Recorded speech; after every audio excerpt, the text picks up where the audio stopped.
This was looking to be my band's biggest gig yet. He missed, and he punched me in the face instead. The whole pub was a noisy, chaotic mess. We have to stop now. Screw this.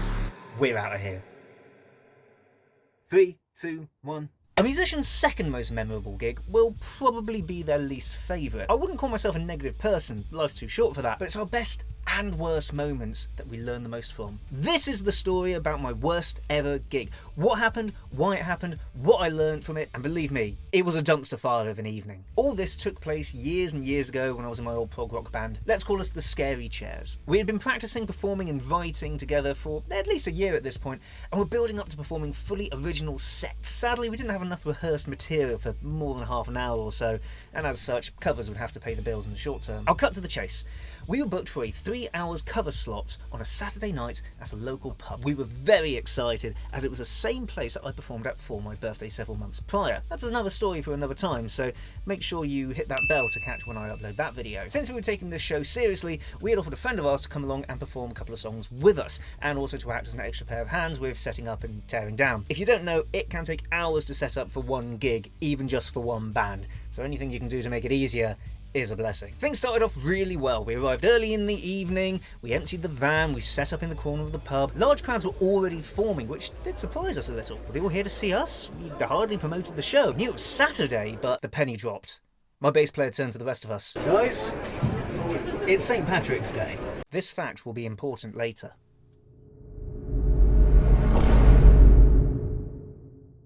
We were thrilled to be playing to such a large crowd because it meant that they were all potential new members of the Scary Chairs fan club. Actually, this was looking to be my band's biggest gig yet. We soared into our standard show opener, a high-octane version of Hound Dog. Quick quiz! Who first recorded the sound of Hound Dog? Pause the video and comment below. Oh wait, it's fine. Done? If you answered Big Mama Thornton, then congratulations! That's correct. Thornton sang the song a full 4 years before the king of rock and roll seductively gyrated his version into the music world. Well, now you can't say you don't learn anything on these story times. I digress. Now, my band had this comedy piece where we would start playing the most saccharine version of Wonderwall that we could manage.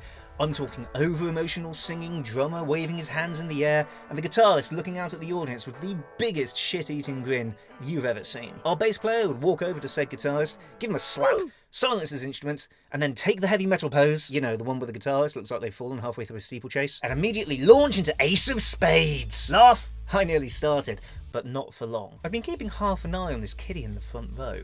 He was one of those half-cut yeah guys who thinks he's part of the show and calls out daft song requests constantly. There's a word for them. What was it now? Tossers! Now, the pub wasn't huge, and the audience was within grabbing distance of me as the frontman. Unfortunately, this meant that I was within grabbing distance of them too. Yeah! Guy had been excited by Wonderwall, but as soon as we changed into Ace of Spades, he kept calling for us to play Wonderwall instead. Mostly spilled pint of Thatcherism in hand, he staggered forward, shouting, Wonderwall! Wonderwall! Before getting on the stage next to me, where he made a misguided attempt at grabbing the mic. He missed, and he punched me in the face instead. In response, I grabbed him by the scruff of the neck and threw him off the stage, conveniently into a table. In all honesty, it wasn't just the unintended sucker punch that made me react like that. There was a lot of gear packed very tightly onto the stage, and space was at a premium. So if he'd fallen over and spilled cider everywhere, it could have ended badly for more than just himself. Somehow this didn't turn into an all-out bar fight, so he went straight back into the Ace of Spades and carried on as if nothing had happened. The crowd seemed okay with it. I was a bit shaken, but we powered through. I should have realised. We'd been given a warning.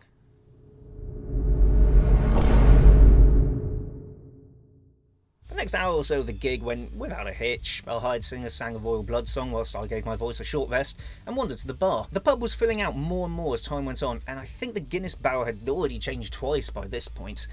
Interesting how everybody suddenly finds a taste for the black stuff on this one day of the year.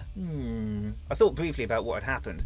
Your guy wasn't anywhere to be seen, but his friends who dusted him off actually decided to stay around and carry on watching us. Every single act can expect to have its hecklers from time to time. I downed the last of my drink, went back to the stage. Well, I say stage.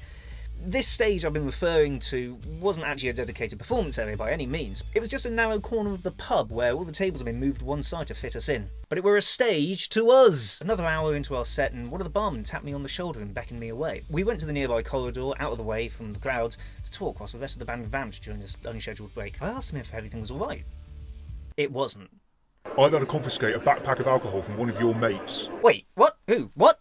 What? It turns out that our guest vocalist had brought in a rucksack filled with a dozen tinnies of Fosters, having been drinking them throughout the night. They were caught because they'd left the empty cans on the floor, and the barman had literally just wandered over and picked them up. Now, on the stupidity scale, sneaking outside alcohol into a pub is pretty high up there. Bringing it in when you're with a group that is literally being paid to perform there is several notches higher. Leaving the empty cans in the big wide open for anyone to see, it's off the charts! Somehow I convinced the barman to let us stay.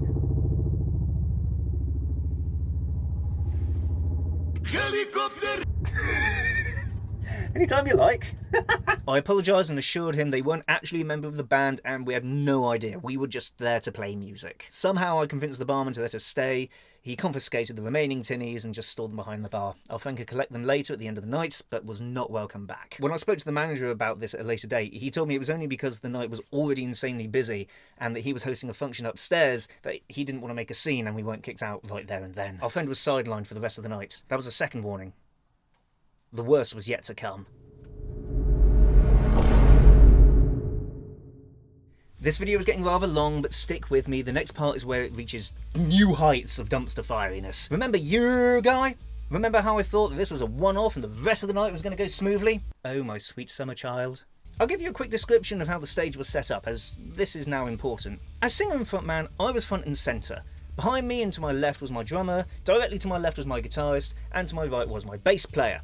Next to them, wedged between their bodies and the adjacent walls, were the speakers. These speakers were huge. We were playing Johnny Be Good and were about a verse in when a new guy stumbled in front of us, eager to turn this song into a duet. Now, for reasons that never became apparent, my guitarist had the remarkable inspiration to turn his microphone towards this interlope. This was it! Where Guy 1 had failed, Guy 2.0 would succeed! He grabbed the microphone, he yelled into the microphone, he overbalanced and fell into the speaker. This was a big problem.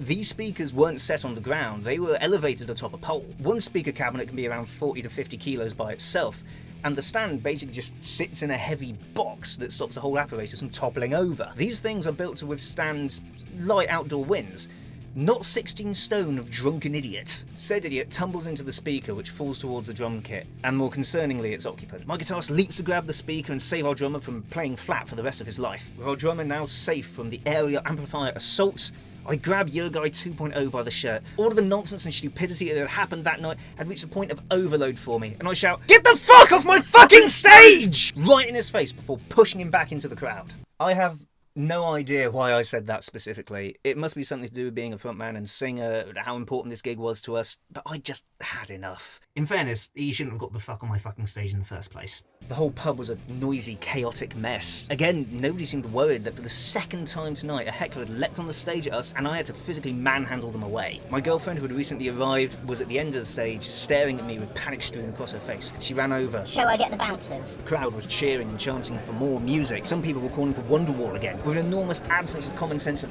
any kind, my guitarist smiled and started playing it. I turned to my missus. Yeah. I moved over to my drummer, who was white as a sheet. We have to stop now. He shouted, barely audible over the cacophony of 30 voices, all singing Oasis in a different key each. I looked at my bass player, who just nodded, eyes popping out of his skull. Screw this, we're out of here. The next 20 minutes was us tearing down quite possibly the two most bored-looking bouncers standing in front of us to keep the stumbling St. Patrick's Day masses away from us. Between me, my drummer, my bass player, my girlfriend, and the outside alcohol friend, we managed to tear everything down and pack it all into the van in a record 45 minutes. Instead of helping us, my guitarist carried on playing Wonderwall for the crowd, egging them on.